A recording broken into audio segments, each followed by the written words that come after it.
అందరికీ నమస్కారం. ఫ్రెండ్స్, ఇప్పుడే అందిన వార్త. మే నెల నుండి ఇక ఈ బ్యాంకులైతే గనక ఉండవు. మొత్తం కూడా మెర్జ్ చేసేస్తున్నారు. మళ్ళీ బ్యాంకులన్నీ కూడా విలీనమైతే కాబోతున్నాయి. వివరాలు వీడియోలో తెలుసుకుందాం. వీడియో పూర్తిగా చూడండి. అలాగే తప్పకుండా లైక్ చేయండి. మరిన్ని అప్డేట్స్ కోసం ఛానల్ని సబ్స్క్రైబ్ చేసుకోండి. వివరాల్లోకి వెళ్ళిపోదాం. దేశవ్యాప్తంగా కూడా ఆర్ఆర్బీల విలీనం. మే 1 నుంచి ఏపీలో గ్రామీణ వికాస్ బ్యాంక్ ఒక్కటే ఉంటుంది. వివరాలు చూస్తే ఒకే దేశం ఒకే ఆర్ఆర్బీ ప్రణాళిక త్వరలో అమల్లోకి రానుంది. కార్యకలాపాల సామర్థ్యం పెంచడం, అలాగే వ్యయాల హేతుబద్ధీకరణ సాధించడం కోసం దేశంలో ఉన్న 11 రాష్ట్రాల పరిధిలోని ఉన్నటువంటి 15 గ్రామీణ బ్యాంకులన్నింటినీ కూడా ఒకటే బ్యాంకు కింద చేయనున్నారు. దీంతో దేశవ్యాప్తంగా 43 ప్రాంతీయ గ్రామీణ బ్యాంకుల సంఖ్య ఇప్పుడు 28కి తగ్గించనున్నారు. మే 1 నుంచి ఇది అమల్లోకి రానుందని కేంద్ర ఆర్థిక మంత్రిత్వ శాఖ తాజాగా ఒక నోటిఫికేషన్ కూడా విడుదల చేసింది.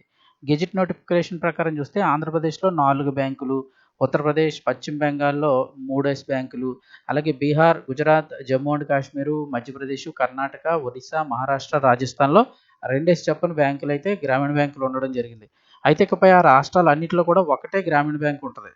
ఎక్కువ గ్రామీణ బ్యాంకులు అన్నీ కూడా మెర్జ్ చేసి ఒక గ్రామీణ బ్యాంకునే పెట్టబోతున్నారు. ప్రజా ప్రయోజనాల దృష్ట్యా ఈ గ్రామీణ బ్యాంకుల ప్రయోజనాల దృష్ట్యా కూడా రీజనల్ రూరల్ బ్యాంక్ యాక్ట్ 1976 అనుసరించి ఈ ఏకీకృత ప్రక్రియ అంటే ఒకే విధానం అమలు చేస్తున్నట్లు ఆర్థిక మంత్రిత్వ శాఖ అయితే తెలిపింది.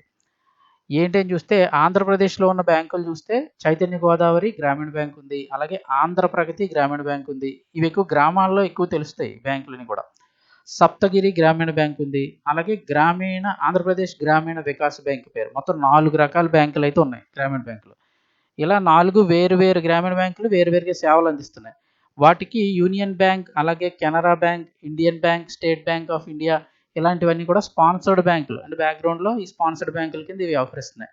ఇక ఈ బ్యాంకులన్నింటినీ కూడా కలిపేసి ఏకీకరణ ప్రక్రియ అనంతరం ఆంధ్రప్రదేశ్ గ్రామీణ బ్యాంక్ కింద మార్చేస్తున్నారు. ఒకటే ఉంటుంది.